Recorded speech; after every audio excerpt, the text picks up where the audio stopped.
ಎಲ್ಲರಿಗೂ price lord. ಯೇಸು ಕ್ರಿಸ್ತನ ಮಧುರವಾದ ನಾಮದಲ್ಲಿ ನಿಮ್ಮೆಲ್ಲರನ್ನ ಟಾಕ್ ವಿತ್ ಸಮ್ ಪ್ಯಾಡ್ಕಾಸ್ಟ್ಗೆ ಸ್ವಾಗತಿಸ್ತೇನೆ.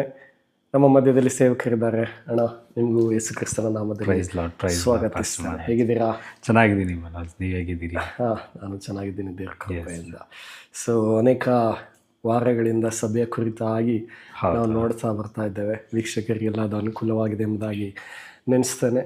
ಸೊ ಕಳೆದ ಎಪಿಸೋಡಲ್ಲಿ ನಾವು ಆರಾಧನೆ ಬಗ್ಗೆ ಮಾತಾಡಿದ್ವಿ. ಈ ಎಪಿಸೋಡಲ್ಲಿ ಪ್ರಾರ್ಥನೆ ಬಗ್ಗೆ ಮಾತಾಡೋಣ.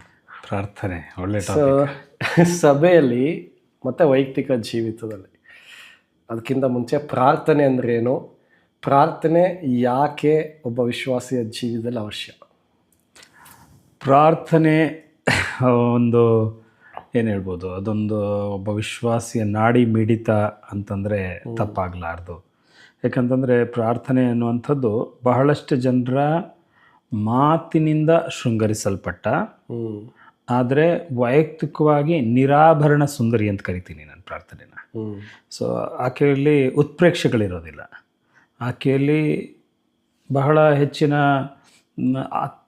ಏನಂದರೆ ಅದನ್ನು ನೋಡಿ ಆಕರ್ಷಿತರಾಗೋದು ಬಹಳ ಕಡಿಮೆ ಪ್ರಾರ್ಥನೆಯನ್ನು ನೋಡಿ. ಯಾಕಂತಂದರೆ ಪ್ರಾರ್ಥನೆಯನ್ನು ಬಯಸುವವರು ಹೆಚ್ಚು ಜನ, ಆದರೆ ಪ್ರಾರ್ಥನೆಯಿಂದ ಆಕರ್ಷಿತರಾಗಿ ಪ್ರಾರ್ಥನೆಗೆ ಒಳಪಡುವವರು ಕಡಿಮೆ ಜನ.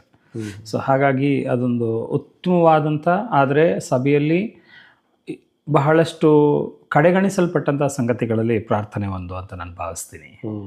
ಸೊ ಪ್ರಾರ್ಥನೆ ಅಂತ ಏನು ಅಂತ ಹೇಳೋದಾದರೆ, ಮೊದಲನೇದಾಗಿ ಪ್ರಾರ್ಥನೆ ಅಂದರೆ ದೇವರೊಟ್ಟಿಗೆ ಸಂಭಾಷಿಸುವಂಥದ್ದು ಅಂತ. ಅನೇಕ ಆಯಾಮಗಳಿದ್ದಾವೆ ಪ್ರಾರ್ಥನೆಗೆ, ಅನೇಕ ಆಯಾಮಗಳಿದ್ದಾವೆ. ವಿಜ್ಞಾಪನೆ, ಸ್ತುತಿ, ಆರಾಧನೆ ಮತ್ತು ಕ್ಷಮಾಪಣೆ ಮತ್ತು ಪ್ರಾಯಶ್ಚಿತ್ತ, ಕಾಣಿಕೆ, ಅರಿಕೆ, ಸೊ ಹೀಗೆ ಮಧ್ಯಸ್ಥಿಕೆ, ಹೀಗೆ ಅನೇಕ ಆಯಾಮಗಳಿದ್ದಾವೆ. ಸೊ ಅನೇಕ ಆಯಾಮಗಳಲ್ಲಿ ನಾವು ಪ್ರಾರ್ಥನೆಯಲ್ಲಿ ತೊಡಗಿಸ್ಕೊಳ್ಬೋದು. ಆದರೆ ಇವತ್ತಿನ ಪ್ರಾರ್ಥನೆ ಬರೀ ಕೇವಲ ಉತ್ಪ್ರೇಕ್ಷೆಯ ಸಂಗತಿಗಳಲ್ಲಿ ಒಂದಾಗಿ ಮಾರ್ಪಡ್ತಾ ಇರೋದು ಬಹಳ ದಯನೀಯವಾದ ಸ್ಥಿತಿಯನ್ನು ತಲುಪ್ತಾ ಇರೋದು ಬಹಳ ಶೋಚನೀಯ ಅಂತ ಸಂಗತಿ. ಓಕೆ, ಪ್ರಾರ್ಥನೆ ಯಾಕೆ ಅವಶ್ಯ?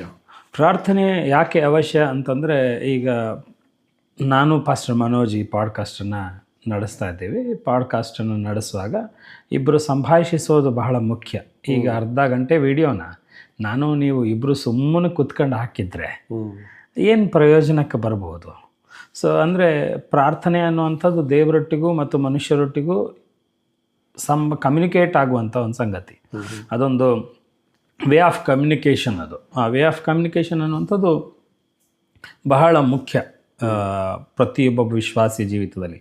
ಯಾಕೆಂತಂದರೆ ಮನುಷ್ಯನನ್ನು ನಾಗರಿಕನನ್ನಾಗಿಸಿದ್ದು ಭಾಷೆ, ಮನುಷ್ಯನನ್ನು ನಾಗರಿಕನನ್ನಾಗಿಸಿದ್ದು ಮಾತು.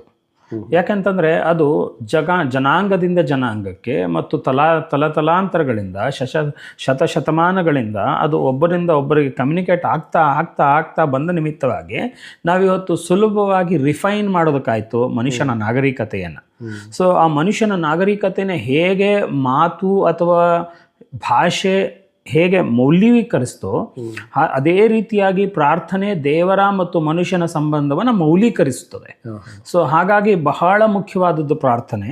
ಏನಂದರೆ ಪ್ರಾರ್ಥನೆ ಇಲ್ಲದಂಥ ಜೀವಿತ ನಿಮ್ಮಲ್ಲಿ ಯಾವುದೇ ರೀತಿಯಾದಂಥ ಏಳಿಗೆಯನ್ನಾಗಲಿ ಅಥವಾ ಮಾರ್ಪಾಟುಗಳನ್ನಾಗಲಿ ತಿದ್ದುಪಾಟುಗಳನ್ನಾಗಲಿ ಅಥವಾ ಬೇರೆ ಯಾವುದೇ ರೀತಿಯಾದಂಥ ನೀತಿ ಶಿಕ್ಷಣಕ್ಕಾಗಲಿ ಒಳಪಡೋದಕ್ಕೆ ನಮ್ಮನ್ನು ಅದು ಅತಿ ಹೆಚ್ಚಾಗಿ ಪ್ರೇರೇಪಿಸೋದಿಲ್ಲ. ಯಾಕಂತಂದರೆ ತಿಮೋಥಿಯನಿಗೆ ಬರೆದ ಪತ್ರಿಕೆಯಲ್ಲಿ ವಾಕ್ಯ ಬರ್ತಿದೆ, ದೈವ ಪ್ರೇರಿತವಾದಂಥ ಶಾಸ್ತ್ರವು ಏನಾಗ್ತದೆ, ಶಾಸ್ತ್ರೋಕ್ತಿಯು ಮನುಷ್ಯನ ತಿದ್ದುಪಾಟಿಗೂ ಉಪದೇಶಕ್ಕೂ ಖಂಡನೆಗೂ ತಿದ್ದುಪಾಟಿಗೂ ನೀತಿ ಶಿಕ್ಷೆಗೂ ಉಪಯುಕ್ತವಾಗಿವೆ. ಅದೇ ರೀತಿಯಾಗಿ ಆ ಕಾರ್ಯಕ್ಕೆ ಒಳಪಡಬೇಕು ಅಂತಂದರೆ ದೇವರು ನಮ್ಮೊಟ್ಟಿಗೂ ನಾವು ದೇವರೊಟ್ಟಿಗೂ ಮಾತನಾಡುವಂಥ ಸಂಭಾಷಣೆ ಏರ್ಪಟ್ಟಿರಬೇಕು. ಅದು ಇಲ್ಲದ ಹೊರತಾಗಿ ಅಲ್ಲಿ ಆ ರೀತಿಯಾದಂಥ ಮಾರ್ಪಾಟು ಮನುಷ್ಯನನ್ನು ಆತ್ಮೀಕವಾಗಿ ನಾಗರಿಕನನ್ನಾಗಿಸೋದು, ಪರಲೋಕ ಸಂಸ್ಥಾನದ ನಾಗರಿಕನನ್ನಾಗಿಸೋದಕ್ಕೆ ಸಾಧ್ಯವೇ ಇಲ್ಲ ಪ್ರಾರ್ಥನೆ ಇಲ್ಲದ ಹೊರತಾಗಿ. ಸೊ ಇದು ಪ್ರಾರ್ಥನೆಯ ಕುರಿತಾಗಿ ನನಗಿರುವಂಥ ಡೆಫಿನೇಷನ್. ಓಕೆ, ಸೊ ಪ್ರಾರ್ಥನೆ ಹೇಗೆ ಮಾಡಬೇಕು? ಪ್ರಾರ್ಥನೆ ಹೇಗೆ ಮಾಡಬೇಕು ಅನ್ನೋದನ್ನು ದೇವರು ತಾನೇ ನಮಗೆ ಕಲಿಸ್ಕೊಟ್ಟಿದ್ದಾನೆ. ಪ್ರಾರ್ಥನೆ ಬಹಳ ಮುಖ್ಯವಾಗಿ ಒಂದು ಬಹಳ ಅದರ ಮುಖ್ಯವಾದ ಸಂಗತಿಗೆ ಹೋಗೋದಕ್ಕಿಂತ ಸರಿಸಾಮಾನ್ಯವಾಗಿ ಪ್ರಾರ್ಥನೆ ಮಾಡುವವರ ಮಧ್ಯದಲ್ಲೇ ಇರುವಂಥ ಕೆಲವೊಂದು ಮಿತ್ತುಗಳನ್ನ ನಾನು ಹೇಳೋದಕ್ಕೆ ಇಷ್ಟಪಡ್ತೀನಿ. ಮೊದಲನೇದಾಗಿ ನಾವು ಯಾರಿಗೆ ಪ್ರಾರ್ಥನೆ ಮಾಡ್ತೀವಿ ಅಂತಂದರೆ ನಾವು ಪರಲೋಕದ ತಂದೆಗೆ ಪ್ರಾರ್ಥನೆ ಮಾಡ್ತೀವಿ. ಯಾರ ಸಹಾಯದಿಂದ ಪ್ರಾರ್ಥನೆ ಮಾಡ್ತೇವೆ ಅಂದರೆ ಪವಿತ್ರಾತ್ಮನ ಸಹಾಯದಿಂದ ಪ್ರಾರ್ಥನೆ ಮಾಡ್ತೀವಿ. ಯಾರ ಆಧಾರದಲ್ಲಿ ಪ್ರಾರ್ಥನೆ ಮಾಡ್ತೀವಿ ಅಂತಂದರೆ ನಾವು ಯೇಸು ಕ್ರಿಸ್ತನ ಆಧಾರದಲ್ಲಿ ನಾವು ಪ್ರಾರ್ಥನೆ ಮಾಡ್ತೀವಿ. ಆದರೆ ಇವತ್ತು ಡೈರೆಕ್ಟಾಗಿ ಪವಿತ್ರಾತ್ಮನಿಗೆ ಪ್ರೇಯರ್ ಮಾಡಿಬಿಡ್ತಾರೆ, ಯೇಸು ಸ್ವಾಮಿಗೆ ಪ್ರೇಯರ್ ಮಾಡಿಬಿಡ್ತಾರೆ. ತಂದೆಯಾದ ದೇವರಿಗೆ ಪ್ರಾರ್ಥನೆ ಮಾಡಬೇಕಾದದ್ದು ಯಾಕಂತಂದರೆ ತ್ರಯೇಕತ್ವ ಅನ್ನುವಂಥದ್ದು ಪ್ರಾರ್ಥನೆಯಲ್ಲಿ ವಿಶಿಷ್ಟವಾಗಿ ಗುರುತಿಸಲ್ಪಡಬಹುದಾದಂಥ. ಯಾಕಂತಂದರೆ ಈ ಮಾತು ಬಹಳ ಮುಖ್ಯವಾಗಿ ಹೇಳೋದಕ್ಕೆ ನಾನು ಬಯಸ್ತೀನಿ. ಕಾರಣ ಏನು ಅಂತಂದರೆ ಬೈಬಲ್ನಲ್ಲಿ ಎಲ್ಲಾದರೂ ತ್ರಯೇಕತ್ವ ಅನ್ನುವಂಥ ಒಂದೇ ಒಂದು ಪದ ತೋರಿಸಿ ನೋಡೋದ ಬೈಬಲ್ನಲ್ಲಿ ಬರೆಯಲ್ಲೇ ಪಟ್ಟಿಲ್ಲ. ಆದರೆ ಅದು ಜನಾಂಗಗಳಿಂದ ತಲತಲಾಂತರಗಳಿಂದ ಶತಶತಮಾನಗಳಿಂದ ವಿಶ್ವಾಸಿಗಳ ಬಾಯಲ್ಲಿ ಅದು ಪ್ರಾರ್ಥನೆಯ ಮುಖಾಂತರವಾಗಿಯೇ ತ್ರಯೇಕತ್ವ ಜೀವಂತ ಇರುವಂಥದ್ದು.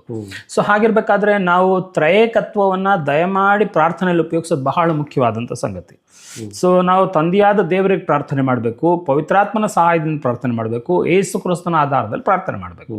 ಸೊ ಇವತ್ತು ನಾವು ಅದು ಡೈರೆಕ್ಟಾಗಿ ಪವಿತ್ರಾತ್ಮನಿಗೆ ಪ್ರಾರ್ಥನೆ ಮಾಡಿದ್ರೆ ತಪ್ಪು, ಯೇಸು ಕ್ರಿಸ್ತನಿಗೆ ಪ್ರಾರ್ಥನೆ ಮಾಡಿದ್ರೆ ತಪ್ಪು, ನಾವು ತಂದೆಯಾದ ದೇವರಿಗೆ ಪ್ರಾರ್ಥನೆ ಮಾಡಬೇಕು. ಸೊ ಇದು ಮೊದಲನೇ ವಿಷಯ. ಮತ್ತು ಎರಡನೇದು ಪ್ರಾರ್ಥನೆ ಹೇಗೆ ಮಾಡಬೇಕು ಅಂತ ಅನ್ನೋದಾದರೆ ಪ್ರಾರ್ಥನೆಯಲ್ಲಿ ಬಹುಮುಖ್ಯವಾಗಿ ಈಗಾಗಲೇ ಹೇಳಿದ ಹಾಗೆ ವಿಜ್ಞಾಪನೆ, ಅರಿಕೆ, ಕಾಣಿಕೆ, ಸ್ತುತಿ, ಕ್ಷಮಾಪಣೆ ಮತ್ತು ಏನು ಹೇಳ್ತೀವಿ ಪ್ರಾಯಶ್ಚಿತ್ತದ ಪ್ರಾರ್ಥನೆಗಳು. ಸೊ ಈ ಸಂಗತಿಗಳು ಬಹಳ ಮುಖ್ಯವಾಗಿ 9 ವಿಧವಾದಂಥ ಆಯಾಮಗಳು, 9 ವಿಧವಾದಂಥ ಪ್ರಾರ್ಥನೆಗಳು ಅನ್ನೋದಕ್ಕಿಂತ 9 ಆಯಾಮಗಳಲ್ಲಿ ನಾವು ಪ್ರಾರ್ಥನೆ ಮಾಡ್ಬೋದು. ಅದರಲ್ಲಿ ಮಧ್ಯಸ್ಥಿಕೆ, ಸೊ ಹೀಗೆ ಅನೇಕ ಒಟ್ಟು 9 ನಾನು ಕಂಡು ಹಿಡ್ಕೊಂಡಂಥ 9 ಆಯಾಮಗಳಲ್ಲಿ ಪ್ರಾರ್ಥನೆ ಮಾಡೋದಕ್ಕೆ ದೇವರು ನಮ್ಮನ್ನು ತಾನೇ ಪ್ರೇರೇಪಿಸ್ತಾನೆ. ಸೊ ಆಯಾ ಸಮಯದಲ್ಲಿ ಆ ರೀತಿಯಾಗಿ ನಾವು ಪ್ರಾರ್ಥನೆ ಮಾಡಬಹುದು. ಓಕೆ. ಸೊ ಪವಿತ್ರಾತ್ಮನ ಮೂಲಕವಾಗಿ ಪ್ರಾರ್ಥನೆ ಮಾಡಬೇಕು, ಪವಿತ್ರಾತ್ಮನ ಸಹಾಯದಿಂದ ಹೇಳ್ತದೆ.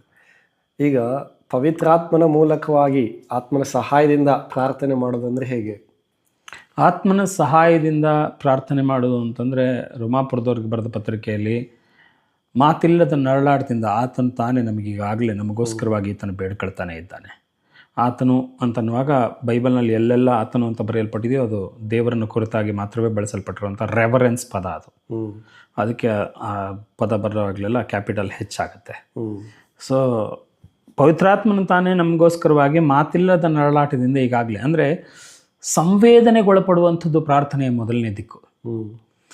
ಆ ಪವಿತ್ರಾತ್ಮನ ಸಹಾಯಕ್ಕೆ ಪಡ್ಕೊಳ್ಳೋದು ಅಂತಂದರೆ ಪವಿತ್ರಾತ್ಮನ ವಿಷಯದಲ್ಲಿ ನಾವು ಸಂವೇದನೆಗೊಳಪಡ್ತಕ್ಕದ್ದು. ಯಾಕಂತಂದರೆ ನಮ್ಮೊಳಗಿರುವಂಥ ಆತ್ಮನು ತಾನೇ ದುಃಖಿಸುವಂಥ, ಯಾಕೆಂತಂದರೆ ಪ್ರೀತಿ ಎಂದು ಬಿದ್ದು ಹೋಗೋದಿಲ್ಲ. ಯಾಕೆ ಅಂತಂದರೆ ಅದು ಸತ್ಯಕ್ಕೆ ಜಯವಾಗಲಿ ಸಂತೋಷಿಸ್ತದೆ. ಆ ಸತ್ಯಕ್ಕೆ ತಕ್ಕ ಹಾಗೆ ನಡೆಯುವಂಥ ಆತ್ಮನು ತಾನೇ ನಮ್ಮಲ್ಲಿರುವುದರಿಂದಲೇ ಸತ್ಯಕ್ಕೆ ತಕ್ಕ ಹಾಗೆ ನಮಗೆ ಸಂತೋಷ ಆಗ್ತದೆ. ಹಾಗಿದ್ರೆ ಆ ಸತ್ಯದ ವಿಷಯಕ್ಕೆ ನಾವೇನಾದ್ವಿ ಸಂವೇದನೆಗೊಳಪಟ್ವಿ. ಆ ಸತ್ಯದ ವಿಷಯಕ್ಕೆ ಸಂವೇದನೆಗೊಳಪಟ್ಟ ಹಾಗೆ ನಮಗೆ ಜರುಗ್ತಾ ಇರುವಂಥ ಪ್ರತಿಯೊಂದೊಂದು ವಿಷಯಗಳಲ್ಲಿ ದೇವರು ತಾನೇ ನಮ್ಮನ್ನು ಒತ್ತಾಯಪಡಿಸುವಂಥ ಸಂಗತಿಗಳಿರ್ತದೆ. ಯಾಕಂತಂದರೆ ಪ್ರವಾದಿಗಳನ್ನು ಆತ್ಮನು ತಾನೇ ನಡೆಸ್ತಾನೆ, ಮಧ್ಯಸ್ಥಿಕರನ್ನು ಆತ್ಮನು ತಾನೇ ನಡೆಸ್ತಾನೆ, ಯಾಜಕರನ್ನ ಆತ್ಮನು ತಾನೇ ನಡೆಸ್ತಾನೆ, ನ್ಯಾಯಸ್ಥಾಪಕರನ್ನ ಆತ್ಮನು ತಾನೇ ನಡೆಸ್ತಾನೆ, ಆ ದೇವದೂತರನ್ನು ಆತ್ಮನು ತಾನೇ ಕಳಿಸ್ಕೊಡ್ತಾನೆ. ಸೊ ಹೀಗೆ ಎಲ್ಲ ಸಂಗತಿಗಳ ಕಮ್ಯುನಿಕೇಷನ್ ಪ್ರಾರಂಭ ಆಗೋದೇ ಆತ್ಮನಿಂದ. ಸೊ ಆತ್ಮನ ಸಂಗತಿಯಲ್ಲಿ ನಾವು ಸಂವೇದನೆಗೊಳಪಡುವಾಗ ನಾವು ಆತ್ಮನ ಸಹಾಯದಿಂದ ಪ್ರಾರ್ಥನೆ ಮಾಡೋದಕ್ಕೆ ಮೊದಲನೇ ಹೆಜ್ಜೆ ಆಗುತ್ತೆ. ಇದು ಮೊದಲನೇದು. ಮತ್ತು ಎರಡನೇದು, ನಾನು ನೀವು ಆತ್ಮನ ಸಹಾಯದಿಂದ ಪ್ರಾರ್ಥನೆ ಮಾಡ್ತಾ ಇದ್ದೇವೆ, ನೀವು ಆತ್ಮನ ಸಹಾಯದಿಂದ ಪ್ರಾರ್ಥನೆ ಮಾಡ್ತಾ ಇದ್ದೇವೆ ಅನ್ನೋ ಪದದ ಅರ್ಥ ಆತ್ಮನು ಯಾವತ್ತೂ ಕೂಡ ನನ್ನ ದೇಹದ ಅಥವಾ ನನ್ನ ಆತ್ಮದ ಯಜಮಾನನಾಗಿ ವರ್ತಿಸೋದಿಲ್ಲ. ಆತನು ಯಾವಾಗಲೂ ನಿಮ್ಮ ಜೀವಿತದಲ್ಲಿ ಆತನು ಯಾವಾಗಲೂ ಒಂಥರ ಹೀ ಸಚ್ ಎ ಜೆಂಟ್ಲ್ಮನ್. ನಾನು ಪ್ರೇರೇಪಿಸೋದ್ರ ಮುಖಾಂತರವಾಗಿ ಹೇಗೆ ಅಂತಂದರೆ ಪವಿತ್ರಾತ್ಮನ ನಡೆಸುವಿಕೆಗೂ ಆದಿಕಾಂಡದಲ್ಲಿ ಹೆಂಡತಿಯ ಕೊಡಲ್ಪಡುವಿಕೆಗೂ ಹೆಚ್ಚು ಕಡಿಮೆ ಸಿಮಿಲರ್ವೇ. ಯಾಕೆ ಈ ಮಾತು ಹೇಳ್ತಿದ್ದೀನಿ ಅಂದರೆ ನಾವೀಗ ಪುರುಷ ಪ್ರಧಾನವಾದಂಥ ಸ್ಥಳದಲ್ಲಿ ಬಾಳ್ತಾ ಇದ್ದೇವೆ. ಪುರುಷ ಪ್ರಧಾನವಾದಂಥ ಸ್ಥಳದಲ್ಲಿ ಬಾಳ್ತಾ ಇರುವಾಗ ಒಬ್ಬ ಹೆಂಡತಿ ಗಂಡನಿಗೆ ಹೇಗೆ ಆಲೋಚನೆಗಳನ್ನು ಉಚಿತವಾದಂಥ ಅಂದರೆ ಸರಿಯಾದಂಥ ಆಲೋಚನೆಗಳನ್ನು ಒದಗಿಸುವಾಗ ಆಕೆ ಎಂಥ ಟೋನ್ ಉಪಯೋಗಿಸ್ತಾಳಲ್ಲ, ಹೀಗೆ ಮಾಡಿದ್ರೆ ಪರವಾಗಿಲ್ವೇನೋ, ಹೀಗೆ ಮಾಡಿದ್ರೆ ಚೆನ್ನಾಗಿರ್ತದೇನೋ, ಹೀಗೆ ಮಾಡಿದ್ರೆ ಸರಿ ಇರ್ತದೇನೋ ಅಂಥೇಳಿ ಹೇಗೆ ಒಬ್ಬ ಹೆಂಡತಿ ಗಂಡನಿಗೆ ಏನಂದರೆ ಪ್ರೇರೇಪಣೆ ಕೊಡ್ತಾಳೋ ಆ ರೀತಿಯಾಗಿ ಪವಿತ್ರಾತ್ಮನು ಸಹ ಸಚ್ಚ ಜಂಟಲ್ ವೇಯಲ್ಲಿ ಆತನು ಏನು ಮಾಡ್ತಿರ್ತಾನೆ, ನಮ್ಮೊಟ್ಟಿಗೆ ಮಾತಾಡ್ತಾ ಇರ್ತಾನೆ. ಆತನು ಮಾತಾಡ್ತಾ ಎಲ್ಲೂ ಕೂಡ ದಬ್ಬಾಳಿಕೆ ಮಾಡದೆ, ನಮ್ಮ ಮೇಲೆ ದಬ್ಬಾಳಿಕೆ ಮಾಡದೆ ಆತನ ವಿಷಯಗಳನ್ನು ಪ್ರಸ್ತಾಪಿಸ್ತಾನೆ, ಆತನ ವಿಷಯಗಳನ್ನ ಪ್ರಯತ್ನಿಸ್ತಾನೆ. ಸೊ ಹಾಗಾಗಿ ನಾವು ಕೇಳುಗರಾಗಿರುವಂಥದ್ದು ಬಹಳ ಮುಖ್ಯವಾದಂಥ ಸಂಗತಿ. ಸೊ ಆತ್ಮನ ಸಹಾಯದಿಂದ ಪ್ರಾರ್ಥಿಸಬೇಕಂದ್ರೆ ಮೊದಲನೇದಾಗಿ ಸಂವೇದನೆ ಇರಬೇಕು, ಮತ್ತು ಎರಡನೇದಾಗಿ ಆತನ ಮಾತುಗಳಿಗೆ ಕಿವಿಗೊಡುವ ಕೇಳುಗರಾಗಿರಬೇಕು, ಮತ್ತು ಮೂರನೇದಾಗಿ ಮತ್ತು ಬಹಳ ಮುಖ್ಯವಾಗಿ ಆತ್ಮನು ಪ್ರೇರೇಪಿಸುವಂಥ ಸಂಗತಿಗಳಿಗೆ ಪ್ರಾರ್ಥಿಸಲು ನಮ್ಮನ್ನು ನಾವು ಬಿಟ್ಟುಕೊಡತಕ್ಕವರಾಗಿರಬೇಕು. ಯಾಕಂತಂದರೆ ನಮಗೆ ಎಷ್ಟೋ ಸಾರ್ತಿ ಅನೇಕ ಸಂಗತಿಗಳು ನಮ್ಮ ಸುತ್ತಮುತ್ತ ನಡೀತಾನೆ ಇರ್ತವೆ. ಆದರೆ ನಮಗಿರುವಂಥ ಒತ್ತಡದ ನಿಮಿತ್ತನೋ ಅಥವಾ ನಮಗಿರುವಂಥ ಕಾರ್ಯಪ್ರವೃತ್ತಿಯ ನಿಮಿತ್ತವನೋ ಅಥವಾ ನಮಗಿರುವಂಥ ಆಲೋಚನೆ ನಿಮಿತ್ತನೋ ನಾವು ನಮಗೆ ಒಪ್ಪಿಸಲ್ಪಟ್ಟಂಥ ಕಾರ್ಯಗಳನ್ನು ನೆರವೇರಿಸೋದ್ರಲ್ಲಿ ನಿಷ್ಣಾತರಾಗಿ ಕಂಡುಬರೋದಕ್ಕೋಸ್ಕರ ಲೌಕಿಕವಾದಂಥ ಬಾಹ್ಯ ತೋರಿಕೆಯ ಸಂಗತಿಗಳಲ್ಲಿ ನಮ್ಮನ್ನು ನಾವು ತೊಡಗಿಸ್ಕೊಳ್ತಾ ಆಂತರ್ಯದಲ್ಲಿ ಅಂತರ್ಗತವಾಗಿ ಹೊರಹೊಮ್ಮುವಂಥ ಚಿಲುಮೆ ಏನಂತ ಹೇಳ್ತೀವಿ, ಆ ಪಿಶೋನ್ ನದಿ ಏನು ಹರಿತಾ ಇತ್ತು ಇದ್ರ ವಿಷಯದಲ್ಲಿ, ಯಾವುದು ಏಡೇನ್ ಸುತ್ತಲೂ ಹರಿತಿದ್ದಂಥ ಪಿಶೋನ್ ನದಿ, ಅದು ಅದಕ್ಕೆ ಹೋಲಿಕೆ ಆಗ್ತದೆ. ಮತ್ತು ಟೈಗ್ರಿಸ್ ನದಿ ಆ ಚಿಮ್ಮುವಂಥ ಚಿಲುಮೆ ಮತ್ತು ಹೊರತೆಗೆ ಹೋಲಿಕೆ ಆಗಿದೆ. ಈ ರೀತಿಯಾಗಿ ಪವಿತ್ರಾತ್ಮನು ನಮ್ಮನ್ನು ಶೃಂಗರಿಸುವಾಗಲೆಲ್ಲ ಆ ಉಕ್ಕಿಸುವಂಥ ಒಂದು ವಿಶೇಷವಾದಂಥ ಮೆಲುಧ್ವನಿಯ ಪ್ರೇರೇಪಣೆಯನ್ನು ನಾನು ನೀವು ಸ್ವೀಕಾರಾರ್ಹ ಜಾಗದಲ್ಲಿ ನಿಂತಿರಬೇಕು. ನಾವು ಸ್ವೀಕರಿಸುವಂಥ ಸ್ಥಾನದಲ್ಲಿ ನಿಂತಿರಬೇಕು. ಮೊದಲನೇದಾಗಿ ಸಂವೇದನೆಗೊಳಪಡಬೇಕು, ಎರಡನೇದಾಗಿ ಕೇಳುಗರಾಗಿರಬೇಕು, ಮತ್ತು ಮೂರನೇದಾಗಿ ಆ ರಿಸೀವಿಂಗ್ ಪಾಯಿಂಟಲ್ಲಿ ನಾವು ನಿಲ್ಲತಕ್ಕವರಾಗಿರಬೇಕು. ಆ ರಿಸೀವಿಂಗ್ ಪಾಯಿಂಟಲ್ಲಿ ನಿಂದ ತಕ್ಷಣವೇ ದೇವರ ತಾನೇ ಉಳಿದ ಮಾತುಗಳನ್ನು ನಮ್ಮ ಮುಖಾಂತರವಾಗಿ ಮಾತಾಡಿಸುವವನಾಗಿದ್ದಾನೆ. ಸೊ ಹೀಗೆ ನಾವು ಆತ್ಮನ ಪ್ರೇರಿತರಾಗಿ ಅಥವಾ ಆತ್ಮನ ಸಹಾಯದಿಂದ ಪ್ರಾರ್ಥನೆ ಮಾಡಬಹುದು. ಓಕೆ, ಈಗ ಪ್ರಾರ್ಥನೆ ಮಾಡುವಾಗ ನಾವು ತುಂಬ ಹೊತ್ತು ಪ್ರಾರ್ಥನೆ ಮಾಡುವುದರಿಂದ ಈಗ ಕೆಲವು ಕ್ಷಣಗಳು ಪ್ರಾರ್ಥನೆ ಮಾಡುವುದಕ್ಕೆ ಬಂದ್ಬಿಟ್ಟಿದ್ದೇವೆ. ಸೊ ಈ ಪ್ರಾರ್ಥನೆಯಲ್ಲಿ ಸೋತು ಹೋಗೋದಕ್ಕೆ ಕಾರಣ ಏನು? ನಾವು ಆತ್ಮನಿಂದ ಪ್ರಾರಂಭಿಸ್ತೇವೆ, ದೇಹದಲ್ಲಿ ಕೊನೆಗಾಣಿಸೋದಕ್ಕೆ ಪ್ರಯತ್ನ ಮಾಡ್ತೇವೆ. ಇದು ಪ್ರಮುಖವಾಗಿ ಸಭೆಯಲ್ಲಿಯೂ ಸರಿ, ವೈಯಕ್ತಿಕವಾಗಿಯೂ ಸರಿ, ಪ್ರಾರ್ಥನೆ ಸೋಲೋದಕ್ಕೂ ಮತ್ತು ಸಾಯೋದಕ್ಕೂ ಇರುವಂಥ ಬಹುಮುಖ್ಯವಾದಂಥ ಕೇಂದ್ರ ಬಿಂದು. ನಾವು ಆತ್ಮದಲ್ಲಿ ಪ್ರಾರಂಭಿಸ್ತೇವೆ, ದೇಹದಲ್ಲಿ ಕೊನೆಗಾಣಿಸೋದಕ್ಕೆ ಇಷ್ಟಪಡ್ತೇವೆ. ಸೊ ಈ ಪ್ರಾರ್ಥನೆ ಅನ್ನುವಂಥದ್ದು ಆತ್ಮದಲ್ಲೇ ಹುಟ್ಟಿ ಆತ್ಮದಲ್ಲೇ ನಿರಂತರವಾಗಿ ನೆಲೆಯೂರುವಂಥ ಮತ್ತು ಆತ್ಮನ ಮುಖಾಂತರವಾಗಿಯೇ ಹರಿಯುವಂಥ ಒಂದು ವಿಶೇಷವಾದಂಥ ಸಂಗತಿ. ಯಾಕಂತಂದರೆ ಪ್ರಾರ್ಥನೆಯ ಸಂಭಾಷಣೆ ಮಾತಿನ ಮುಖಾಂತರವಾಗಿದ್ದರೂ ಕೂಡ ಪ್ರಾರ್ಥನೆಯ ಪ್ರತಿಕ್ರಿಯೆಗಳು ಆತ್ಮೀಕವಾದ ಮಂಡಲದಲ್ಲಿ ನೆರವೇರ್ತಕ್ಕಂಥದ್ದಾಗಿರ್ತದೆ. ಆದರೆ ನಾವೇನು ಮಾಡ್ತೇವೆ, ನಾವು ಅನೇಕ ವಿಧವಾದಂಥ ಹಾದಿಗಳಲ್ಲಿ ನಾವು ಎಷ್ಟೋ ಸಾರ್ತಿ, ಈಗ ನಾವು ಪ್ರವಾದಿಯನ್ನು ನೋಡ್ತೇವೆ, ಪ್ರವಾದಿ ಪ್ರಾರ್ಥಿಸೋದಕ್ಕೆ ಪ್ರಾರಂಭಿಸಿದ ತಕ್ಷಣ ಆತನಿಗೆ ಸಹಾಯವನ್ನು ಕಳಿಸಲ್ಪಟ್ಟಿತ್ತು. ಆದರೆ ಅಲ್ಲಿ ಅನೇಕ ವಿಧವಾದಂಥ ಯುದ್ಧಗಳು ನಡೆಯಲ್ಪಡುವುದನ್ನು ನಾವು ನೋಡ್ತಾ ಇರ್ತೇವೆ. ಸೊ ಅಲ್ಲಿ ತನಕ ಆ ಜಾಗದಲ್ಲಿ ಕಾಯ್ಕೊಂಡು ಕೂತಿದ್ದರಿಂದ ಮಾತ್ರನೇ ಉತ್ತರ ಕಳಿಸ್ಕೊಡಲ್ಪಡ್ತು. ಅವನ ಪಾಡಿಗೆ ಅವನು ಎದ್ದು ಅವನ ಪಾಡಿಗೆ ಕೆಲಸ ಕೊಟ್ಟೋಗ್ಬಿಟ್ಟಿದ್ರೆ, ಅವನು ತನ್ನ ದೈನನಿತ್ಯದ ಕಾರ್ಯಗಳಲ್ಲಿ ತನ್ನನ್ನು ತಾನು ತೊಡಗಿಸ್ಕೊಳ್ಬಿಟ್ಟಿದ್ರೆ. ಸೊ ಹೀಗೆ ಆತ್ಮದಲ್ಲಿ ಪ್ರಾರಂಭಿಸಿದಂಥ ಪ್ರಾರ್ಥನೆಯನ್ನು ಆತ್ಮೀಕ ಮಂಡಲದಲ್ಲಿ ನೆರವೇರುವುದಕ್ಕೆ ಬಿಡೋದೇ ಸುಂದರವಾದಂಥ ಪ್ರಾರ್ಥನೆಯ ಲಕ್ಷಣ. ಆ ಆತ್ಮೀಕವಾದಂಥ ಮಂಡಲದಲ್ಲಿ ಪ್ರಾರಂಭಿಸಲ್ಪಟ್ಟು ಆತ್ಮೀಕವಾದ ಮಂಡಲದಲ್ಲಿ ನೆರವೇರಿಸಲ್ಪಡದ ಪ್ರತಿಯೊಂದೊಂದು ಪ್ರಾರ್ಥನೆಯು ರದ್ದಿ ಕಾಗದಕ್ಕೆ ಸಮಾನವಾಗಿರ್ತದೆ. ಯಾಕಂತಂದರೆ ಪಾಶ್ ಆಗಿರೋದಕ್ಕೆ, ಯಾಕಂದರೆ ವರ್ಷಿಪ್ಪಲ್ಲಿ ನಾವು ತೋರಿಕೆಗೆ ಪ್ರಾರ್ಥನೆ ಯಾವತ್ತು ಪ್ರಾರಂಭ ಆಗ್ತದೋ ಆಗ ಆಂತರ್ಯದಲ್ಲಿ ಪ್ರಾರ್ಥನೆ ಸಾಯ್ತಾ ಹೋಗ್ತದೆ. ಸೊ ತೋರಿಕೆಯ ಪ್ರಾರ್ಥನೆ, ತೋರಿಕೆಯ ಭಕ್ತಿ, ತೋರಿಕೆಯ ಆರಾಧನೆ ಎಷ್ಟು ಡೇಂಜರ್ ಅಂದರೆ ಅದು ಆತ್ಮೀಕವಾದ ಸಂಗತಿಗಳನ್ನು ಕ್ಷೀಣವಾಗಿಸ್ತಾ ಹೋಗ್ತದೆ. ಸೊ ಹಾಗಾಗಿ ಆತ್ಮೀಕವಾದಂಥ ಸಂಗತಿಗಳನ್ನು ಆತ್ಮೀಕವಾದ ರೀತಿಯಲ್ಲಿ ವ್ಯವಹರಿಸೋದಕ್ಕೆ ಬಿಟ್ಕೊಡೋದೇ ಒಂದು ಸುಂದರವಾದ ಪ್ರಾರ್ಥನೆಯ ಲಕ್ಷಣ. ಈಗ ಪ್ರಾರ್ಥನೆಯಲ್ಲಿ, ಈಗ ಸಭೆಯಲ್ಲಿ ಪ್ರಾರ್ಥನೆ ಮಾಡುವಾಗ ಎಷ್ಟೊತ್ತು ಪ್ರಾರ್ಥನೆ ಮಾಡಬೇಕು? ವೈಯಕ್ತಿಕ ಜೀವಿತದಲ್ಲಿ ಪ್ರಾರ್ಥನೆ ಮಾಡುವಾಗ ಒಬ್ಬ ವಿಶ್ವಾಸಿ ಎಷ್ಟೊತ್ತು ಪ್ರಾರ್ಥನೆಯಲ್ಲಿ ಸಮಯನ ಕಳಿಬೇಕು? ಈಗ ಎಲ್ಲರೂ ಕಾಣಿಕೆ ಬಗ್ಗೆ ಮಾತಾಡ್ತಾರೆ. ಯಾಕೆಂತಂದರೆ ಕಾಣಿಕೆಯೂ ಒಂದು ಪ್ರಾರ್ಥನೆಯ ಆಯಾಮವಾಗಿರೋದ್ರಿಂದ ಅದರ ಬಗ್ಗೆ ಮಾತಾಡ್ತಾ ಇದ್ದೀನಿ. ನಾವು ನಮ್ಮ ದಶಮಾಂಶಗಳನ್ನು ಕೊಡುವುದಕ್ಕೆ ಸಭೆ ನಮ್ಮನ್ನು ಇನ್ನಿಲ್ಲದಂತೆ ಪ್ರೇರೇಪಿಸ್ತದೆ. ಯಾಕಂತಂದರೆ ಸಭೆ ಪ್ರೇರೇಪಿಸ್ತದೆ ಅನ್ನೋ ಪದದ ಅರ್ಥ ಏನಂತಂದರೆ ಅಲ್ಲಿರುವಾಗ ಅಲ್ಲಿ ನೆರವೇರಿಸಲ್ಪಡಬೇಕಾದಂಥ ಕಾರ್ಯಗಳನ್ನು ನೋಡುವಾಗಲೇ ನಾವು ಸಂವೇದನಾಶೀಲರಾಗಿರೋದ್ರಿಂದ ಸಭೆಯನ್ನು ಕುರಿತಾಗಿ ಅದು ನಮ್ಮನ್ನು ಪ್ರೇರೇಪಿಸ್ತದೆ, ಒತ್ತಾಯಪಡಿಸ್ತದೆ ಧರ್ಮದ ಸಹಾಯವನ್ನು ಮಾಡೋದಕ್ಕೋಸ್ಕರವಾಗಿ. ಯಾಕಂತಂದರೆ ನಾವು ಅದನ್ನು ಫಿಲಿಪಿಯರ ಸಂಗತಿಯಲ್ಲಿ ಫಿಲಿಪಿಯರ್ ಸಂಗತಿಯಲ್ಲಿ ನಾವು ನೋಡ್ತೇವೆ. ಏನಾಗುತ್ತೆ, ಅವರು ಹೆಚ್ಚು ಕಡಿಮೆ ಫಿಲಿಪಿ ಪಟ್ಟಣ ಬಂದು ಅದು ಒಂಥರ ರಿಟೈರ್ಡ್ ಮಿಲಿಟ್ರಿ ಪರ್ಸನ್ಸ್ಗಳ ಊರಾಗಿತ್ತದು, ರಿಟೈರ್ಡ್ ಮಿಲಿಟ್ರಿ ಪೀಪಲ್ ಊರದು. ಸೊ ಅಲ್ಲಿಂದ ಸಹಾಯ ಏನಾಗ್ತದೆ, ಆ ರಿಟೈರ್ಡ್ ಆದವ್ರಿಗೆ ಎಷ್ಟು ಸಿಕ್ಕಿರ್ಬೋದು ಆ ಕಾಲದಲ್ಲಿ. ಯಾಕಂತಂದರೆ ನಾವು ವಿಜಯನಗರ ಸಂಸ್ಥಾನದಲ್ಲಿ ನಾವು ನೋಡೋದಾದರೆ ಅವ್ರಿಗೆ ಸಿಗ್ತಾ ಇದ್ದಂಥ ಸಂಬಳ ಏನಪ್ಪ ಅಂತಂದರೆ 3 ಹೊತ್ತು ಊಟ ಮತ್ತು ಒಂದಿಷ್ಟು ಹುರುಳಿಕಾಳು, ಒಂದಿಷ್ಟು ಅವರಿಗೆ ಎಲೆಡಕ್ಕೆ, ಇದೇ ಸಂಬಳ ಆಗಿನ ಕಾಲದಲ್ಲಿ. ಯುದ್ಧಕ್ಕೆ ಸೈನ್ಯಕ್ಕೆ ಹೋದ ಯುದ್ಧಕ್ಕೆ ಇನ್ನು ಕೆಲವರು ಪ್ರೈವೇಟ್ ಆರ್ಮಿ ಇರ್ತಿತ್ತು, ಅದೆಲ್ಲ ಬರ್ತಾಯಿತ್ತು, ಅವ್ರಿಗೆ ಸಂಬಳಗಳಿದ್ದಾವೆ. ಆದರೆ ಈ ರೀತಿಯಾದಂಥ ದಾಖಲೆ ಕೂಡ ಇದೆ. ಅಂದರೆ ಸೈನಿಕರು ರಿಟೈರ್ಡ್ ಆದ ನಂತರ ಅವ್ರಿಗೆ ಪೆನ್ಷನ್ ಕೊಡುವಂಥ ಯಾವುದೇ ಪ್ರಕ್ರಿಯೆಗಳಲ್ಲಿ ಇರಲಿಲ್ಲ. ರೋಮನ್ರ ಮಧ್ಯದಲ್ಲಿ ಇರುವಾಗ ಕರಗಳನ್ನು ಸ್ವೀಕರಿಸುವಂಥದ್ದು ಮತ್ತು ಇರುವಂಥ ಕಾರ್ಯಗಳಲ್ಲಿ ಇನ್ಫ್ರಾಸ್ಟ್ರಕ್ಚರ್ ಮೇಲೆ ಹಾಕ್ತಂಥ ಅಮೌಂಟ್ಗಳನ್ನು ಅವರು ಮಿಲಿಟ್ರಿ ಮೇಲೆ ಖರ್ಚು ಮಾಡ್ತಿದ್ದಂಥ, ಅಂದರೆ ಯುದ್ಧ ನೀತಿಯನ್ನು ತಯಾರಿಸೋದಕ್ಕೆ ಉಪಯೋಗಿಸ್ತಿದ್ದಂಥ ವಿಧಾನವನ್ನು ಯುದ್ಧ ವಿರಾಮಗೊಂಡಂಥ ಸೈನಿಕರ ಮಧ್ಯದಲ್ಲಿ ಹೆಚ್ಚು ಉಪಯೋಗಿಸ್ತಾ ಇರಲಿಲ್ಲ. ಅವರು ಅತಿ ಬಡವರಾಗಿರಲಿಲ್ಲ, ಅತಿ ಶ್ರೀಮಂತರು ಆಗಿರಲಿಲ್ಲ. ತಮಗಿದ್ದುದರಲ್ಲಿ ಅತ್ಯಲ್ಪವಾದದ್ದನ್ನು ಕೊಡೋದಕ್ಕೆ ಅವ್ರಿಗೆ ಬಹಳ ಒಂಥರ ಉತ್ಕೃಷ್ಟವಾದಂಥ ಮನಸ್ಸಿನೊಟ್ಟಿಗೆ ಅವರು ಬಹಳ ಸಂತೋಷಕರವಾಗಿದ್ದರು. ಸೊ ಹಾಗಿರ್ಬೇಕಾದ್ರೆ ಕಾಣಿಕೆ ಈ ರೀತಿಯಾಗಿ ನೆರವೇರಬೇಕಾದ್ರೆ ನಾವು ಧರ್ಮಸ್ಥ ಸಹಾಯ ಅಂತನ್ನುವಂಥ ದಶಮಾಂಶವನ್ನು ಕುರಿತು ಮಾತಾಡೋದಾದರೆ, ದಶಮಾಂಶ ಹೇಗಿರಬೇಕು, ನನ್ನ ಪ್ರಥಮ ಆದಾಯದ ಪ್ರಥಮ ಭಾಗ ಅದು ದೇವ್ರದಾಗಿರಬೇಕು. ಆದಾಯದ ಪ್ರಥಮ ಭಾಗ ದೇವ್ರದಾಗಿರೋದಾದರೆ ನನ್ನ ದಿನನಿತ್ಯದ ದಶಮಾಂಶ ಏನಾಗಿರಬೇಕು. ಯಾಕಂತಂದರೆ ನನಗೆ ಬರ್ತಕ್ಕಂಥ ಪ್ರತಿಯೊಂದೊಂದು ಆದಾಯನೇ, ನನಗೆ ಇವತ್ತಿರುವಂಥ ಜೀವಾದಾಯ, ನನಗೆ ಇವತ್ತು ಕೊಡಲ್ಪಟ್ಟಿರುವಂಥ ಸಮಯ ಆದಾಯ, ನನಗೆ ಇವತ್ತು ಕೊಡಲ್ಪಟ್ಟಂಥ ಆಹಾರ ಆದಾಯ, ನನಗೆ ಇವತ್ತು ಕೊಡಲ್ಪಟ್ಟಂಥ ಕುಟುಂಬ ಆದಾಯ, ನನಗೆ ಇವತ್ತು ಕೊಡಲ್ಪಟ್ಟಂಥ ಕೆಲಸ ಆದಾಯ, ಅಂತೂ ನಾನು ಜೀವಿಸುವ ಪ್ರತಿಯೊಂದೊಂದು ನನಗೆ ಆದಾಯವೇ ಹೌದು. ಸೊ ಇಂಥದ್ದೊಂದು ಆದಾಯದ ಪರಿಸ್ಥಿತಿಯಲ್ಲಿ ಪ್ರತಿ ಮನುಷ್ಯ 24 ಗಂಟೆಯ ದಶಮಾಂಶವನ್ನು ದೇವರಿಗೋಸ್ಕರ ಮೀಸಲಿಡ್ತಕ್ಕದ್ದು ಬಹು ಕಡ್ಡಾಯವಾದದ್ದು ಅನ್ನೋದು ನನ್ನ ಪರಿಭಾಷೆ, ನನ್ನ ಆಲೋಚನೆ. ಸೊ ಈ ರೀತಿಯಾದಂಥ ಯಾವ ಮನುಷ್ಯ ತನ್ನ ಇಷ್ಟು ಸಮಯವನ್ನು ದಶಮಾಂಶ ಕೊಡೋದಕ್ಕೆ ಇಷ್ಟ ಇಲ್ವೋ, ನಾನು ಸಮಯದಲ್ಲಿ ದಶಮಾಂಶ ಕೊಡೋದಿಲ್ಲ, ನಾನು ಕುಟುಂಬದಲ್ಲಿ ದಶಮಾಂಶ ಕೊಡೋದಿಲ್ಲ, ನನ್ನ ಕೆಲಸದಲ್ಲಿ ದಶಮಾಂಶ ಕೊಡೋದಿಲ್ಲ, ನನ್ನ ಹಣದಲ್ಲಿ ಮಾತ್ರನೇ ದಶಮಾಂಶ ಕೊಡ್ತೀನಿ, ನಾವು ಮೂಢರೇ ಹೌದು.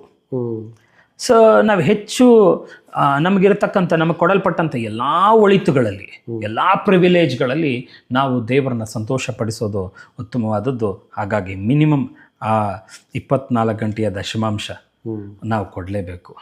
ಓಕೆ, ಈಗ ಪ್ರಾರ್ಥನೆಯಲ್ಲಿ ಆಗಲೇ ಹೇಳ್ದ ಹಾಗೆ ಸ್ವಲ್ಪ ಸಮಯದ ಪ್ರಾರ್ಥನೆಗೆ, ಕೆಲವು ಕ್ಷಣಗಳ ಪ್ರಾರ್ಥನೆಗೆ ನಾವು ನಮ್ಮ ಜೀವಿತವನ್ನು ಇಳಿಸ್ಕೊಂಡು ಬಿಟ್ಟಿದ್ದೇವೆ. ಈಗ ಪ್ರಾರ್ಥನೆ ಕುಳಿತುಕೊಂಡಾಗ ಅನೇಕ ಹೋರಾಟಗಳು, ಅನೇಕ ಯೋಚನೆಗಳು, ಅನೇಕ ಮನಸ್ಥಿತಿಗಳು ನಮ್ಮೊಳಗಡೆ ಉಂಟಾಗ್ತಾ ಇರುತ್ತೆ. ಪ್ರಾರ್ಥನೆ ಮಾಡೋಕ್ಕೆ ಪ್ರಾರಂಭ ಮಾಡಿ ನಾನು 1 ಅವರ್ ಪ್ರಾರ್ಥನೆ ಮಾಡಬೇಕು, ಅರ್ಧ ಗಂಟೆ ಪ್ರಾರ್ಥನೆ ಮಾಡಬೇಕು, 2 ಅವರ್ ಪ್ರಾರ್ಥನೆ ಮಾಡಬೇಕು ಅಂದ್ಕೊಂಡು ಅದು 2 ನಿಮಿಷಕ್ಕೋ 10 ನಿಮಿಷಕ್ಕೋ ಮುಗ್ದೋಗಿರ್ತದೆ. ಸೊ ಈಗ ಪ್ರಾರ್ಥನೆಯಲ್ಲಿ ಈ ಅನೇಕ ಹೋರಾಟಗಳು ನಮಗೆ ಬಂದು ನಾವು ಪ್ರಾರ್ಥನೆಯಲ್ಲಿ ಹೆಚ್ಚಿನ ಸಮಯ ಕಳೆಯೋಕ್ಕಾಗ್ತಾ ಇರಲ್ಲ. ಈ ಹೋರಾಟದಿಂದ ಹೊರಗಡೆ ಬಂದು ಹೆಚ್ಚಿನ ಸಮಯ ಪ್ರಾರ್ಥನೆಯಲ್ಲಿ ಕಳೆಯೋದು ಹೇಗೆ? ಈಗಾಗಲೇ ನಾನು ಹೇಳಿದ ಹಾಗೆ ಪ್ರಾರ್ಥನೆ ಅನ್ನುವಂಥದ್ದು ಆತ್ಮೀಕ ಮಂಡಲದಲ್ಲಿ ನೆರವೇರಬೇಕಾದಂಥ ಸಂಗತಿ.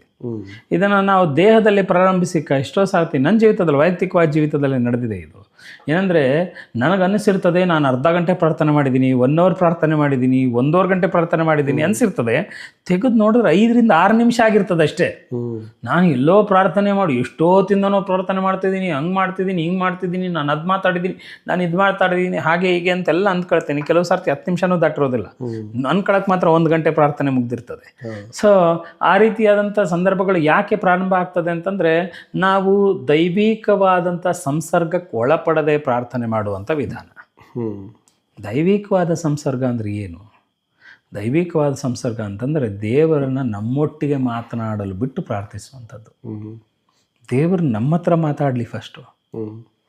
ಯಾಕಂತಂದರೆ ನಾವು ಅನೇಕ ಸಂಗತಿಗಳಿಗಾಗಿ ಪ್ರಾರ್ಥಿಸಬೇಕು. ಹೌದು, ಯಾವುದು ನಮ್ಮನ್ನು ಪ್ರಾರ್ಥನೆಗೊಳಪಡಿಸ್ತದೆ? ನಮ್ಮ ಪರಿಸ್ಥಿತಿಯ ಒತ್ತಡಗಳು ನಮ್ಮನ್ನು ಪ್ರಾರ್ಥನೆ ಒಳಪಡಿಸ್ತದ, ಅಥವಾ ನನ್ನ ಸುಖಕರವಾದ ಸಂಗತಿಗಳನ್ನ ನನ್ನ ಪ್ರಾರ್ಥನೆಗೊಳಪಡಿಸ್ತದ, ಅಥವಾ ನನಗಿರತಕ್ಕಂಥ ಆಲೋಚನೆನ ನನ್ನ ಪ್ರಾರ್ಥನೆಗೊಳಪಡಿಸ್ತದ ಅಂತಂದರೆ ನನ್ನ ದೈಹಿಕವಾದಂಥ ಎಲ್ಲ ಭೌತಿಕವಾದಂಥ ಕ್ರಿಯೆಗಳಲ್ಲಿ ನನ್ನನ್ನು ನಾನು ತೊಡಗಿಸ್ಕೊಂಡಿರುವಾಗಲೂ ಒಂದು ವಿಶೇಷವಾದಂಥ ಆಲೋಚನೆ ನನ್ನ ಹೃದಯದಲ್ಲಿ ಅಲಂಕರಿಸಿರೋದನ್ನ ನೀವು ಯಾವಾಗಲೂ ನೋಡ್ತಾ ಇರ್ಬೋದು.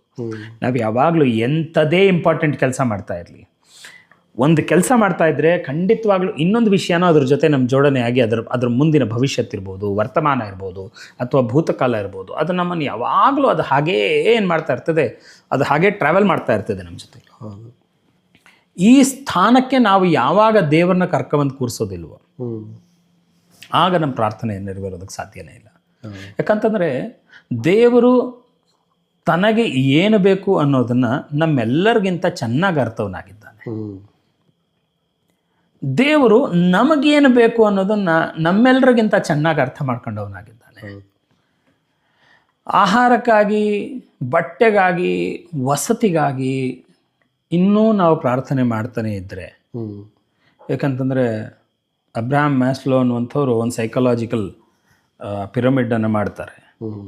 ಅದರ ಮೊದಲನೇ ಸ್ಥಿತಿಯಲ್ಲಿರೋರು ಏನು ಮಾಡ್ತಾರೆ, ಊಟ, ಬಟ್ಟೆ, ವಸತಿಗಾಗಿ ಹೊಡೆದಾಡ್ತಾ ಇರ್ತಾರೆ. ಎರಡನೇದಾಗಿ ಅವರು ರಕ್ಷಣೆಗಾಗಿ ಹೊಡೆದಾಡ್ತಾ ಇರ್ತಾರೆ, ಸುರಕ್ಷತೆಗಾಗಿ. ಮೂರನೇದಾಗಿ ತಮ್ಮ ಅಂತಸ್ತಿಗಾಗಿ ಹೊಡೆದಾಡ್ತಾ ಇರ್ತಾರೆ. ನಾಲ್ಕನೇದಾಗಿ ತಮ್ಮ ಆಂತರ್ಯದ ಗುಣಮಟ್ಟಕ್ಕಾಗಿ ಹೊಡೆದಾಡ್ತಾ ಇರ್ತಾರೆ. ಸೊ ಈ ರೀತಿಯಾದ 4 ಕ್ಯಾಟಗರಿಯ ಜನ ಭೂಮಿ ಮೇಲೆ ಬಾಳ್ತಾ ಇದ್ದಾರೆ. ಭೂತಕಾಲದ, ಭವಿಷ್ಯ ಕಾಲದ, ವರ್ತಮಾನ ಕಾಲದ ಆಹಾರಕ್ಕಾಗಿ ನಾವು ಪ್ರಾರ್ಥನೆ ಮಾಡ್ತಾ ಇರೋದಾದರೆ ಇವತ್ತಿರೋ ಊಟ ಅದು ಇವತ್ತಿಗೆ ಸಂಬಂಧಪಟ್ಟಿದ್ದೇ ಹೊರತು ಇನ್ನೊಂದು ತಿಂಗಳು ಬಿಟ್ಟು ಸಂಬಂಧಪಟ್ಟಿದ್ದಲ್ಲ. ಹೌದು. ಸೊ ಹಾಗಿರ್ಬೇಕಾದ್ರೆ 1 ತಿಂಗಳ ನಂತರದ ಊಟಕ್ಕೆ ನೀವು ಈಗಲೇ ಪ್ರಾರ್ಥನೆ ಮಾಡ್ಕೊಂಡು ಕೂತಿರೋದಾದರೆ ಅದು ಬೆಟ್ಟದ ಮೊಲಗಳು ಏನು ಮಾಡ್ತದೆ, ಅಥವಾ ಇರುವೆಗಳೇನು ಮಾಡ್ತದೆ, ಸುಗ್ಗಿಯ ಕಾಲದಲ್ಲಿ ಕೂಡಿಸಿಟ್ಕೊಳ್ತದೆ, ಚಳಿಗಾಲ ಅಥವಾ ಮಳೆಗಾಲದಲ್ಲಿ ಅದನ್ನು ಉಪಯೋಗಿಸ್ತಾ ಹೋಗ್ತದೆ. ಸೊ ಹಾಗಿದ್ರೆ ಅದಕ್ಕೆ ನೀವು ದುಡಿಬೇಕೇ ಹೊರತು, ಆಹಾರಕ್ಕಾಗಿ ನೀವು ದುಡಿಬೇಕೇ ಹೊರತು, ಆಹಾರಕ್ಕಾಗಿ ನೀವು ಕೇವಲ ದೇವರನ್ನು ಆತ್ಕೊಳ್ತೀನಿ ಅನ್ನೋ ಅರ್ಥದಲ್ಲಿ ನಿಮ್ಮ ಇಹಲೋಕದ ಅವಶ್ಯಕತೆಗಳಿಗೆ ಮಾತ್ರನೇ ಪ್ರಾರ್ಥನೆ ಮಾಡೋದು ತುಂಬ ಸರಿಯಾದಂಥ ಸಂಗತಿ ಅಲ್ಲ. ಯಾಕಂತಂದರೆ ಪ್ರಾರ್ಥನೆ ಅನ್ನುವಂಥದ್ದು ಆತ್ಮೀಕವಾದ ಮಂಡಲಗಳನ್ನು ಸರಿ ಮಾಡ್ತಕ್ಕಂಥ ಬಹುಮುಖ್ಯವಾದಂಥ ಸಂಗೀತ ಅದು. ಅದು ಕೇವಲ ಸಂಭಾಷಣೆ ಅಲ್ಲ, ಅದೊಂಥರ ಥೆರಪಿ ರೀತಿ, ಮ್ಯೂಸಿಕಲ್ ಥೆರಪಿ ಅದು. ನಾವು ಹಾಡ್ತಾ ಹಾಡ್ತಾ ಹಾಡ್ತಾ ಹಾಡ್ತಾ ಹಾಡ್ತಾ ಅದೇನಾಗ್ತದೆ, ನಾವು ಲೋಕದಲ್ಲಿ ಆತ್ಮೀಕವಾದ ಮಂಡಲದಲ್ಲಿ ಅನೇಕ ಸಂಗತಿಗಳನ್ನ ಸರಿ ಮಾಡ್ತಾನೆ ಇರ್ತದೆ. ಸೊ ಹೀಗಿರ್ಬೇಕಾದ್ರೆ ಪ್ರಾರ್ಥನೆನ ನಾನು ಇಲ್ಲಿಯ ಸಂಗತಿಗಳಿಗೆ ಮಾತ್ರನೇ ಪ್ರಾರ್ಥನೆ ಮಾಡ್ತಾ ಇದ್ರೆ, ಊಟ, ಬಟ್ಟೆ, ವಸತಿ. ಯಾಕಂತಂದರೆ ಈ ಗಿಡ ಸುಮಾರು ನನಗೆ ಗೊತ್ತಿರೋ ಹಾಗೆ ತಂದು 1 ವರ್ಷದ ಮೇಲೆ 1 ತಿಂಗಳಾಗ್ತಾ ಬಂತು. ಇವತ್ತಿಗೂ ಜೀವಂತ ಇದೆ. ಯಾಕೆ ಜೀವಂತ ಇದೆ? ಅದಕ್ಕೆ ನೀರು ಹಾಕ್ತಾ ಇದ್ದೀರಿ. ಈ ನೀರನ್ನು ಇದು ಕೇಳಾಕಿದ್ರ ಅಥವಾ ನೀವು ಕೇಳಾಕಿದ್ರ? ನಿಮ್ಮ ಇಷ್ಟ ಬಂತು, ನೀವು ಹಾಕಿದ್ರಿ. ಅದು ಯಾವಾಗೆಲ್ಲ ಒಣಗಿದೆ ಅಂತ ಅನ್ನಿಸ್ತು, ಅದು ಯಾವಾಗೆಲ್ಲ ಚೆನ್ನಾಗಿಲ್ಲ ಅನ್ನಿಸ್ತು, ಅವಾಗ ನೀವು ಒದಗಿಸ್ತಾ ಹೋದ್ರಿ. ಹಾಗೆ ನಮಗೆ ಬೇಕಾದಂಥ ಅವಶ್ಯಕತೆಗಳನ್ನು ದೇವರು ತಾನೇ ಒದಗಿಸ್ತಕ್ಕವನಾಗಿದ್ದಾನೆ. ಹಾಗಿದ್ರೆ ದೇವರು ಒದಗಿಸ್ತಕ್ಕಂಥ ಸಂಗತಿಗಳನ್ನು ನಾವು ದೇವರಲ್ಲೇ ಬೇಡ್ಕೊಳ್ತಾ ಕೂತ್ಕೊಂಡು ನಾವು ದೇವರು ನಮಗೆ ನೇಮಿಸಿದಂಥ ಸಂಗತಿಗಳನ್ನು ನೆರವೇರಿಸೋದು ಯಾವಾಗ? ಇವತ್ತಿನ ಕಾಲದಲ್ಲಿ ಇನ್ನೊಬ್ರಿಗೋಸ್ಕರ ಪ್ರಾರ್ಥನೆ ಮಾಡೋಕ್ಕೆ ಹೇಳ್ತಾ ಇರ್ತಾರೆ. ಉದಾಹರಣೆಗೆ ಪಾಸ್ಟರ್ ಮನೋಜ್ಗೋಸ್ಕರ ನಂಗೆ ದೇವ್ರ ಪ್ರಾರ್ಥನೆ ಮಾಡೋಕ್ಕೆ ಹೇಳ್ತಾ ಇರ್ತಾರೆ. ಪ್ರಾರ್ಥನೆ ಮಾಡೋಕ್ಕೆ ಹೇಳ್ತಾ ಇರಬೇಕಾದ್ರೆ ನಾನು ಮಾತ್ರ, ದೇವರೇ ಇವತ್ತಿಗೆ ಊಟ ಕೊಡು ಸ್ವಾಮಿ, ಇವತ್ತಿನ ಬಟ್ಟೆ ಕೊಡು ಸ್ವಾಮಿ, ಇವತ್ತಿನ, ಯಾಕಂತಂದರೆ ಇಹಲೋಕದ ಅವಶ್ಯಕತೆಗಳಿಗಿಂತ ಉತ್ಕೃಷ್ಟವಾದಂತಹ ಆತ್ಮೀಕ ಮಂಡಲದ ಸಂಗೀತ ಪ್ರಾರ್ಥನೆ. ಅವುಗಳಲ್ಲಿ ನಮ್ಮನ್ನು ನಾವು ತೊಡಗಿಸ್ಕೊಳ್ಳುವಂಥದ್ದು ಬಹಳ ಮುಖ್ಯವಾದದ್ದು. ಸೊ ಹೀಗೆ ನಮ್ಮ ಪ್ರಾರ್ಥನೆಯನ್ನು ನಾವು ಇನ್ನು ಹೆಚ್ಚಾಗಿ ಸರಿಪಡಿಸ್ಕೊಳ್ಬಹುದು. ಹಾಗಾಗಿ ಅತ್ಯವಶ್ಯಕವಾದಂಥ ಸಂಗತಿಗಳಿಗೆ ನಾವು ಪ್ರಾರ್ಥಿಸೋದನ್ನು ಕಲಿಬೇಕು. ಮತ್ತು ಎರಡನೇದಾಗಿ ಇತರರಿಗಾಗಿ ನಾವು ಪ್ರಾರ್ಥಿಸೋದನ್ನು ಕಲಿಬೇಕು. ಮತ್ತು ಮೂರನೇದಾಗಿ ಬಹುಮುಖ್ಯವಾಗಿ ಪವಿತ್ರಾತ್ಮನ ಸಹಾಯದಿಂದ ದೇವರಿಂದ ಪ್ರೇರೇಪಿಸಲ್ಪಟ್ಟ ಸಂಗತಿಗಳಿಗಾಗಿ ನಾವು ಪ್ರಾರ್ಥನೆ ಮಾಡೋದನ್ನು ಕಲಿಬೇಕು. ಆಗೇನಾಗುತ್ತೆ, ಆಟೋಮೆಟಿಕ್ಕಾಗಿ ದೇವರ ರಾಜ್ಯಕ್ಕಾಗಿಯೂ ನೀತಿಗಾಗಿಯೂ ತವಕಪಟ್ರಿ ಮಿಕ್ಕಾದೆಲ್ಲವೂ ನಿಮಗೆ ದೊರಕ್ತದೆ ಅನ್ನುವಂಥ ಸಂಗತಿ ನನ್ನ ನಿಮ್ಮ ಜೀವಿತದಲ್ಲಿ ನೆರವೇರ್ತಾ ಹೋಗ್ತದೆ. ಹೌದು. ಈಗ ಪ್ರಾರ್ಥನೆ ಅಂದ ತಕ್ಷಣ ಅದು ನಾವು ಬಾಯ್ಬಿಟ್ಟು ನನಗೆ ಊಟ ಬೇಕು, ಬಟ್ಟೆ ಬೇಕು ಅಂತ ಪ್ರಾರ್ಥನೆ ಮಾಡಿಲ್ಲ ಅಂದ್ರೂ ನಮ್ಮ ಅವಶ್ಯಕತೆಗಳು ಖಂಡಿತವಾಗ್ಲೂ ಈಡೇರಿಸಲ್ಪಡ್ತವೆ ಮಾಡ್ತಾ ಇರ್ತೀವಿ. ಮತ್ತೆ ಇತರರಿಗೋಸ್ಕರ ಪ್ರಾರ್ಥನೆ ಮಾಡಬೇಕು ಅಂದ್ರೆ ಅವ್ರ ಅವಶ್ಯಕತೆಗಳಿಗೋಸ್ಕರನೇ ಪ್ರಾರ್ಥನೆ ಮಾಡ್ತಾ ಇರ್ತಾರೆ. ಹೌದು. ಸೊ ಇದನ್ನು ಬಿಟ್ಟು ಆತ್ಮೀಕವಾದ ರೀತಿಯಲ್ಲಿ ನಾವು ಪ್ರಾರ್ಥನೆ ಮಾಡುವುದನ್ನು ಅಭ್ಯಾಸ ಅಭ್ಯಾಸ ಮಾಡ್ಕೊಳ್ಬೇಕು.